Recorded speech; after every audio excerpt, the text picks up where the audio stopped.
PowerPoint presentation of paper first philosophical perspective of education. मैं Divya, B.Ed first year, department of education, CSJMU university. Indian philosophical thoughts and contribution to educational practices. Jiddu Krishnamurti. मेरा topic है Jiddu Krishnamurti. Jiddu Krishnamurti introduction. उनका जन्म 12 मई 1895 को मदनपल्ले, आंध्र प्रदेश के एक छोटे शहर में एक पारंपरिक हिंदू परिवार के 8 बच्चों में से एक रूप में हुआ था. वह किसी भी चीज को याद नहीं रख पाते थे. उनके अध्यापक उन्हें मंद बुद्धि वाला बालक समझते थे और उनकी औपचारिक शिक्षा में कोई रुचि नहीं थी. इनकी औपचारिक शिक्षा में रुचि नहीं थी, बल्कि इनको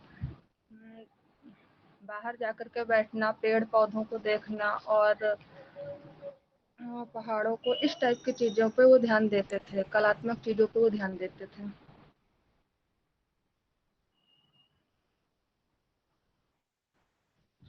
पुस्तकों की अपेक्षा उनकी रुचि बादलों, पक्षियों और वृक्षों में अधिक थी. 14 वर्ष की आयु में वे चेन्नई के अडयार में थियोसॉफिकल सोसाइटी के कामकाज में सक्रिय रूप से शामिल हो गए. थियोसॉफिकल संगठन ने उन्हें विश्व शिक्षक की उपाधि दी. बाद में इस शीर्षक में जो जे कृष्णमूर्ति द्वारा अस्वीकार कर दिया था और वह खुद थियोसॉफिकल संगठन से अलग हो गए थे, क्योंकि इनका मानना था कि एक संगठन में रह करके किसी भी चीज को एक संगठन में रह करके ये उपदेश नहीं देना चाहते थे. इनका मानना था कि ये जो मानव कल्याण हो तो वो बृहद रूप में होना चाहिए. 1886 में इनका निधन हो गया था. जय कृष्णमूर्ति का जीवन परिचय. जय कृष्णमूर्ति का जन्म 11 मई सन 1895 को दक्षिण भारत के आंध्र प्रदेश के चिंतूर जिले में मदनपल्ली नाम के गांव में, जो चेन्नई और बेंगलुरु के मध्य स्थित है, एक तेलुगु भाषी ब्राह्मण परिवार में हुआ था. इनका पूरा नाम जिद्दू कृष्ण मूर्ति था. इनके पिता का नाम जिद्दू नारायण तथा माता का नाम संजीव अम्मा था, जो एक साधारण गृहिणी थी. पिताजी ब्रिटिश सरकार द्वारा नियुक्त कलेक्टर थे. माता पिता दोनों धार्मिक प्रवृत्ति के थे. 10 वर्ष की अवस्था में इनकी माताजी का देहावसान हो गया था. यह अपने माता पिता की 8वीं संतान थे. उन परिस्थितियों ने कृष्णमूर्ति को भावुक बना दिया. देहांत के 4 वर्ष बाद पिताजी सरकारी नौकरी से सेवानिवृत्त हो गए. रिटायरमेंट होने के बाद वे अडयार में सहायक सचिव बना दिए गए. अडयार में जे कृष्णमूर्ति थियोसॉफिकल सोसाइटी की अध्यक्षता डॉक्टर एनी बेसेंट के संपर्क में आए. उनके साथ उनके भाई नित्यानंद भी थे. इन दोनों की विलक्षण प्रतिभा को समझने में एनी बेसेंट को तनिक भी समय नहीं लगा. उनकी शिक्षा दीक्षा का आधार स्वयं श्रीमती एनी बेसेंट ने ले लिया तथा साथ ही उन लोगों को दत्तक पुत्र के रूप में स्वीकार कर लिया और उच्च शिक्षा प्राप्त करने के लिए इंग्लैंड भेजा, जहां पर इन्हें अंग्रेजी साहित्य पढ़ने का शुभ अवसर प्राप्त हुआ. जय कृष्णमूर्ति से जुड़ी जीवन की अद्भुत घटनाएं. सन 1922 में कृष्णमूर्ति को गहरी आध्यात्मिक अनुभूति हुई. उन्हें उस करुणा की अनुभूति हुई जिससे सारे कष्ट एवं दुख दूर हो जाते हैं, परंतु वह स्वयं मानव कल्याण के लिए आतुर हो उठे. उन्होंने भारत, इंग्लैंड, ऑस्ट्रेलिया और अमेरिका का दौरा किया. बौद्धिक वर्ग के मध्य व्याख्यान दिए हैं और उन्हें आलोचनात्मक रुचि पैदा की. सर्वाधिक बल उन्होंने प्यार पर दिया और बताया कि प्यार ही ईश्वर है, लव इज गॉड. इसके अनुसार हृदय में प्यार उत्पन्न करने के लिए आत्मज्ञान और आत्मशोध की आवश्यकता है. तत्कालीन शिक्षा में आमूलचूल परिवर्तन पर बल दिया. उनकी ख्याति संपूर्ण विश्व में फैल गई और देश विदेश में उनके अनुयायियों का एक समूह खड़ा हो गया, जो ऐसा समूह था जिसमें ना तो कोई धर्म बंधन था, ना किसी बात के बंधन में था, बस मानव कल्याण विश्वास करता था. जय कृष्णमूर्ति द्वारा लिखित महत्वपूर्ण पुस्तकें. ज्ञान से मुक्ति, ध्यान हिंसा से परे, संस्कृति का प्रश्न, शिक्षा एवं जीवन का तात्पर्य, शिक्षा संवाद स्कूलों के नाम पर, सीखने की कला, जो कुछ नहीं है वही सुखी है। प्रथम एवं अंतिम मुक्ति।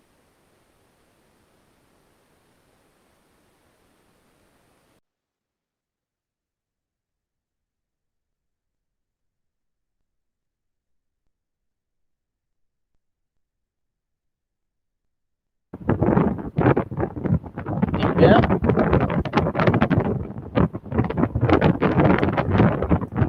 दिव्या आपकी आवाज नहीं आ रही। दिव्या सेन, और विद्यार्थियों की आवाज आ रही है? आ रही है आप लोगों को? नहीं सर, आवाज नहीं आ रही, नहीं आ रही।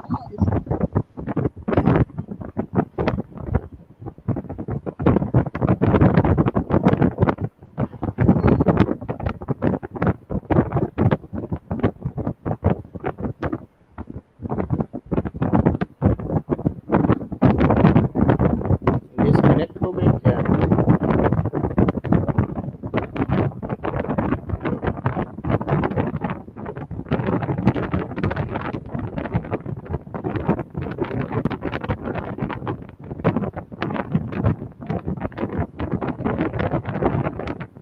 दिव्या डिस्कनेक्ट हो गई?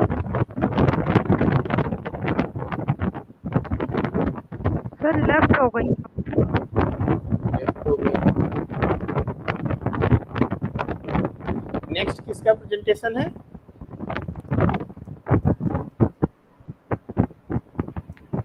नेक्स्ट किस विद्यार्थी का प्रेजेंटेशन है?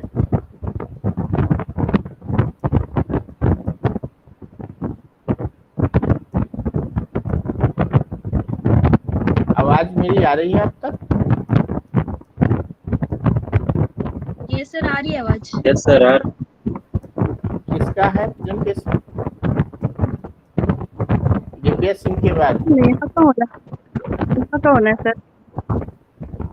पूजा कैंडपाल आपका? सर मेरा मंडे को होना है।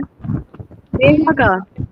हाँ, उसके पहले किसी और बच्चे का था बेटा। नेहा, नेहा अग्रवाल नेहा आई है? जी। नेहा है क्या? नेहा है, सुन पा रही है? नेहा नहीं है। नेहा नहीं है। चलिए,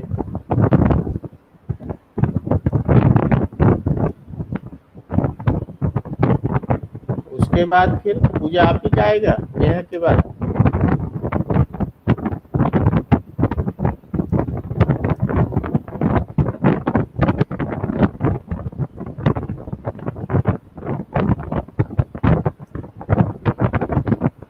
पूजा नेहा के बाद आपका है? जी सर मेरा है। क्या आज आप प्रेजेंटेशन करेंगी? आज तो नहीं हो पाएगा, मेरे पास सिस्टम नहीं है जिसमें देना है मुझे लैपटॉप। अच्छा अच्छा, आज आपके पास system। चलिए नेक्स्ट।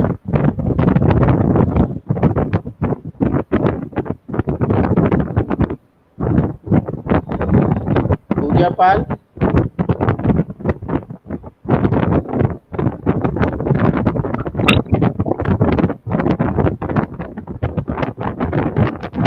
आज ही पूजा आप करेंगी? आवाज आ रही है पूजा? प्रेजेंटेशन करेंगी आप जी? सर हाँ दिव्या, पता ही नहीं चला कब लेफ्ट हो गया सर। तो आइए फिर से जोड़िए, स्क्रीन शेयर करिए, प्रेजेंटेशन कंटिन्यू करिए, प्रेजेंटेशन कंटिन्यू।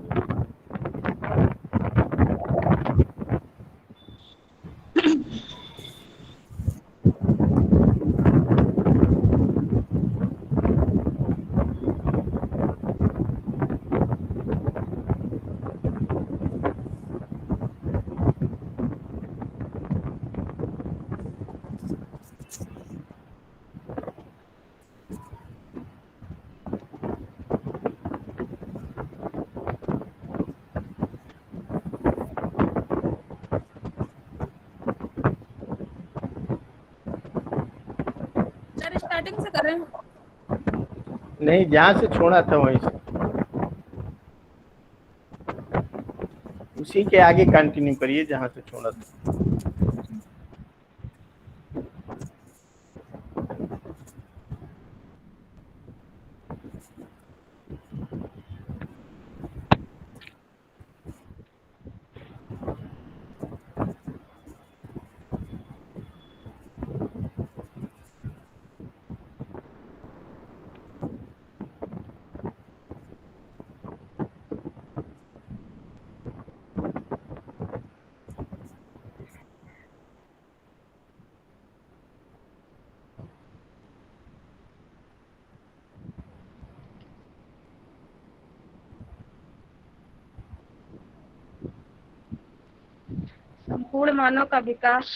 संपूर्ण मानव से तात्पर्य एक ऐसे मानव से है जो चेतना युक्त हो, जाति, संस्कृति, धर्म और क्षेत्र आदि की किसी भी आधार पर पूर्वाग्रहों, पूर्व धारणाओं एवं हिंसा और दुर्भावनाओं से मुक्त हो, जीवन का अर्थ एवं उद्देश्य समझ सके, जो वैज्ञानिक बुद्धि एवं आधुनिकता में सही सामान्य कर सके।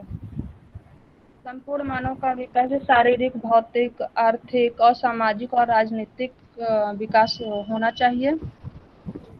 और इसके आधार पर उन्होंने कहा था कि पूर्वाधारणाओं जो पहले की जो परंपराएं या जो धारणाएं बनी हुई हैं उनसे मुक्त होना चाहिए जीवन, और जो वैज्ञानिक बुद्धि एवं आधुनिकता में सही समन्वय कर सके, तो इनमें दोनों में सही तालमेल को बना सके। संवेदनशीलता का विकास संवेदनशीलता को बहुत ही व्यापक अर्थ में लिया गया है। इसके अनुसार बच्चों में प्रकृति एवं मानव मात्र के प्रति प्रेम उत्पन्न करना ही सच्ची शिक्षा है। संवेदनशीलता से तात्पर्य है कि किसी को पीड़ा या किसी भी तरीके का कष्ट न पहुंचाना। इसके साथ घृणा, द्वेष, क्रोध और हिंसा का भी संवेदनशीलता में कोई स्थान नहीं होना चाहिए। तब संसार में युद्ध और हिंसा भी नहीं होगी। इस प्रकार की संवेदनशीलता के विकास की बात जय कृष्णमूर्ति जी ने कही है। सृजनात्मकता का विकास सृजनात्मक से इनका तात्पर्य शरीर, मन, आत्मा और तीनों की सृजनशीलता से है। इनकी दृष्टि से बच्चों में दूसरों के विचार न थोपे जाएं, उन्हें स्वयं निर्णय करने के लिए स्वतंत्र अवसर एवं भयमुक्त वातावरण प्रदान किया जाए। वह योग्यता है जो व्यक्ति को किसी समस्या का समाधान खोजने के लिए और नवीन ढंग से सोचने के लिए व विचार करने के लिए सामर्थ्य बनाती है। इसके लिए बच्चों को किसी भी प्रकार के विचार उनके ऊपर न थोपे जाए, वो खुद से भी अपनी चीजें सोचे समझे वह किसी भी समस्या का समाधान निकालने में सक्षम बनेंगे इस प्रकार। और वहाँ का जो वातावरण है वो भयमुक्त नहीं होना चाहिए और स्वतंत्र बच्चों को स्वतंत्र रखना चाहिए। आत्मिकता का विकास आध्यात्मिकता के विकास में इनका तात्पर्य किसी धर्म विशेष को मानने से नहीं था। या तो इस बात पर आश्चर्य करते थे कि जिस धर्म का निर्माण मनुष्य ने स्वयं किया था उस धर्म का गुलाम बनकर रह गया, और धर्म विशेष की गुलामी उसका स्वयं का अस्तित्व खतरे में पड़ गया है। आध्यात्मिकता के विकास से इनका तात्पर्य आत्मज्ञान के विकास से है। आत्मज्ञान जितना सरल दिखाई देता है उतना सरल होता नहीं है। स्वयं को जानने आत्मिकता का विकास होता है वो स्वयं को जानने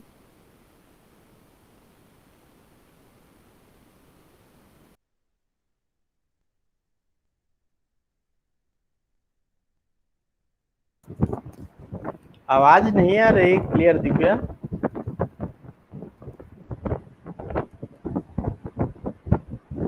क्या आप लोगों को आवाज आ रही है? नहीं सर। नहीं आ रही है। बच्चे नेटवर्क में क्यों नहीं रहते प्रेजेंटेशन के समय?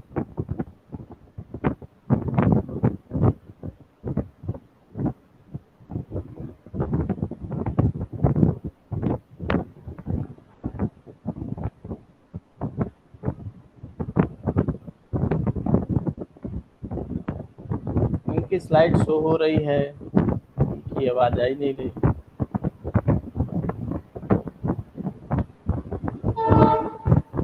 फिर लेफ्ट हो गई।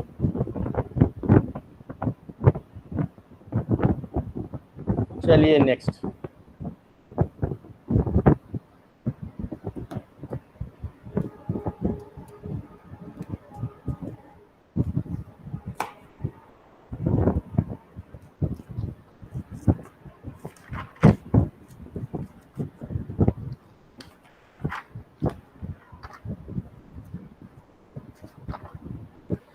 चलिए अपनी डेट नोट कर लीजिए बेटा आप लोग, किसको किस डेट में प्रेजेंटेशन देना है। ठीक, अगर आपका प्रेजेंटेशन उस डेट में नहीं हो पाता तो उसके लिए आप जिम्मेदार होंगे।